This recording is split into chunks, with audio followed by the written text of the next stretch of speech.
d'affaires du pays. Il a été officiellement lancé par des Éthiopiens et des amis de l'Éthiopie du monde entier.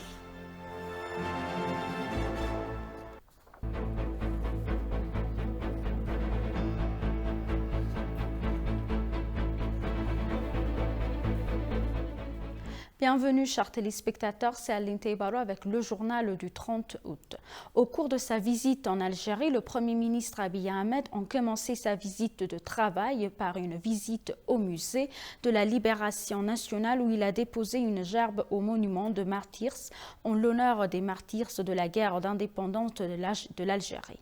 Le mémorial des martyrs à Alger a été officiellement inauguré et ouvert aux visiteurs en 1982 lorsque l'Algérie a célébré son 20e anniversaire de l'indépendance. Le mémorial de martyrs, qui comprend une statue de 302 pieds de haut et un musée qui s'expose les sacrifices que les Algériens ont payé pour leur indépendance. Bien que l'Éthiopie et l'Algérie entretiennent des relations de longue date et historiques, on dit qu'elles ne se sont pas engagées dans les activités comme prévu pour cimenter leurs liens dans la sphère économique. Ces derniers temps, les relations entre l'Éthiopie et l'Algérie se sont renforcées et cela est marqué par la visite en cours du Premier ministre Abiy Ahmed dans le pays.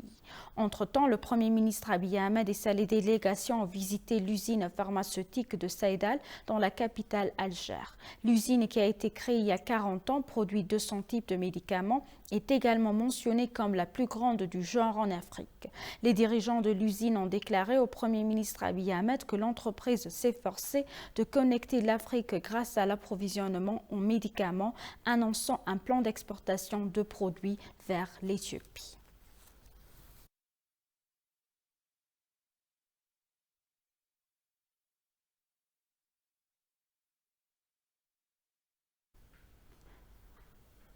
Le ministre algérien des Affaires étrangères a réitéré que son pays était prêt à élever ses liens avec l'Éthiopie dans les secteurs pharmaceutiques et énergétiques.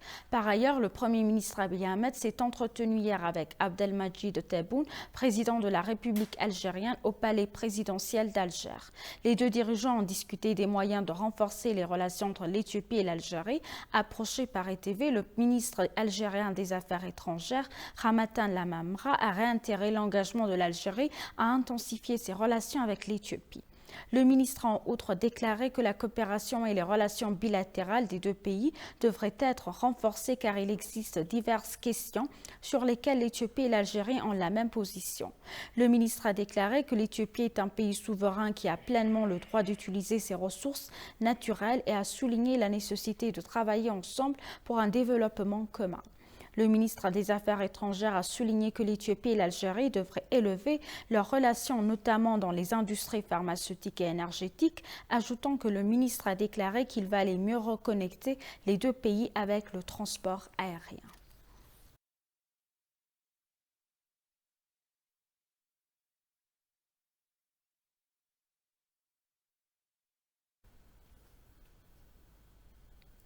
Le ministère de la Défense a déclaré que la Force de défense nationale repousse l'attaque du terroriste TPLF et manœuvre sa mission après avoir étudié la formation du groupe terroriste de la guerre précédente. Dans sa déclaration, le ministère a rappelé que l'armée éthiopienne est une armée de la victoire qui brave un terrain et des conditions météorologiques difficiles et remplit triomphalement son devoir est une force qui peut repousser l'ennemi en toute sécurité.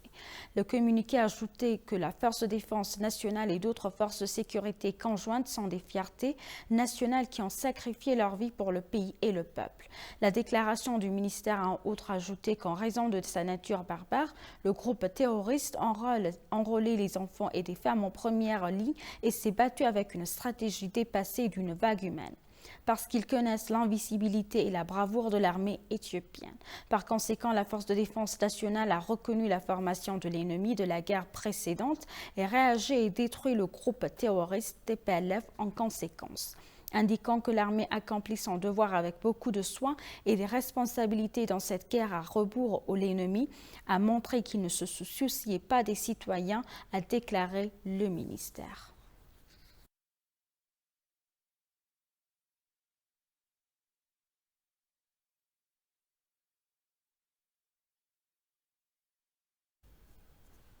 Les forces de défense nationales ont exhorté la communauté internationale à voir la réalité sur le terrain plutôt qu'à entendre des mensonges éhontés propagés par le TPLF. Tout en informant les diplomates étrangers de l'actualité, le NDF a révélé que le terroriste TPLF s'appuie fortement sur les tactiques de guerre des vagues humaines, y compris le déploiement d'enfants sur le front de guerre. Le directeur des relations internationales et militaires avec les forces de défense, le major général Tashoma Gammachu, a déclaré que la communauté internationale doit voir à travers les mensonges répandus par le TPLF. Le major général Tashoma a précisé que si le TPLF continue de défier les pourparlers de paix et d'attaquer les citoyens, la force de défense nationale a la responsabilité légale de répondre à l'offensive. Un membre diplomatique a déclaré que l'Éthiopie ne devrait demander aucune permission au monde pour défendre son peuple et sa constitution. Le NDF a également révélé que le terroriste TPLF s'appuie fortement sur la tactique de guerre par vague humaine, y compris le déploiement d'enfants. La force de défense nationale est mieux placée pour parer à toute attaque, a-t-on révélé.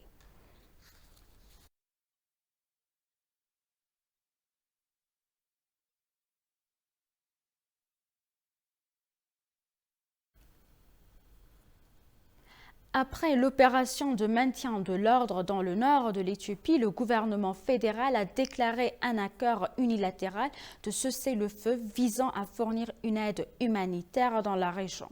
Mais alors que tous les yeux étaient fixés sur les pourparlers de paix avec le TPLF, le groupe terroriste a repris les hostilités. Un politicien chevronné actuellement chef de plus grand parti d'opposition multi-ethnique d'Éthiopie, Birhanu Nagga, a déclaré à ETV que le TPLF naît et élevé dans la violation et l'antithèse de tout compromis significatif. Selon Birhanu, le TPLF a travaillé sans relâche pour démanteler la nation, non seulement en lançant la guerre, mais aussi en finançant des éléments anti-paix ainsi que des éléments radicaux à travers le pays. Ils ont été bien expérimentés pour créer des conflits ethniques, religieux et autres au cours des dernières années en Éthiopie, a souligné le professeur. Birhanu a appelé le gouvernement à se préparer à prendre des mesures militaires appropriées contre les cliques du TPLF, qui est maintenant l'ennemi de la nation.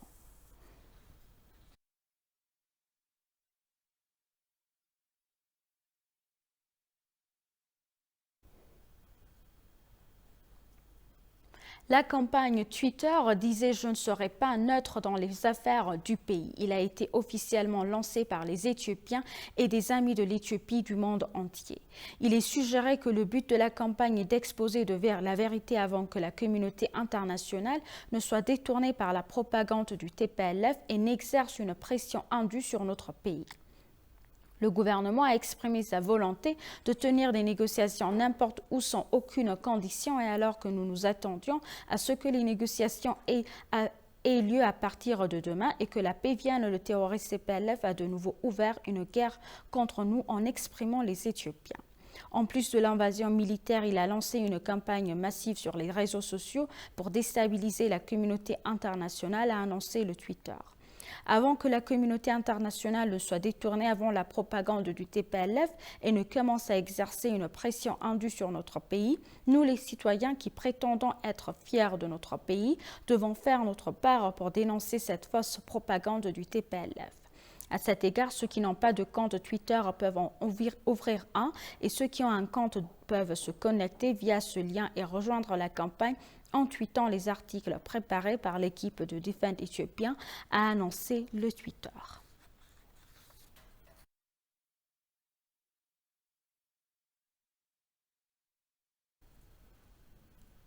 Et pour conclure le journal, l'Alliance mondiale pour les droits des Éthiopiens a annoncé qu'elle continue à soutenir les citoyens et à réhabiliter les hôpitaux endommagés par l'invasion terroriste du TPLF. L'organisation a signé un protocole d'accord avec l'Association éthiopienne de santé publique pour livrer différents équipements médicaux à l'hôpital Nefas Mauja qui a été pillé et vandalisé par le terroriste TPLF. S'exprimant lors de la cérémonie de signature, le PDG de l'organisation, Bachou Gabrexiabir, a déclaré qu'au cours des 2 dernières années, son organisation a joué un rôle important dans la réhabilitation des personnes déplacées à la suite du déclenchement du conflit dans le nord de l'Éthiopie. Il a souligné que l'organisation avait fourni aux citoyens dans le besoin un soutien d'un montant de 250 à 300 millions de birr sous différentes formes en participant à des activités organisées par la diaspora éthiopienne vivant dans différentes parties du monde depuis sa création en 2013. Le directeur général de l'Association éthiopienne de santé publique, Alamayo Makonnen, a pour sa part déclaré que son association avait réalisé de nombreuses réalisations réussies en travaillant en collaboration avec GAR pour remplacer les équipements médicaux qui ont été ravagés par le groupe Renégat dans différents centres de santé. Il a en outre noté qu'auparavant, en collaboration avec GAR, l'association avait livré du matériel médical au poste de santé de Waldia et qu'actuellement, le poste est en bon état pour fournir des services de la communauté locale.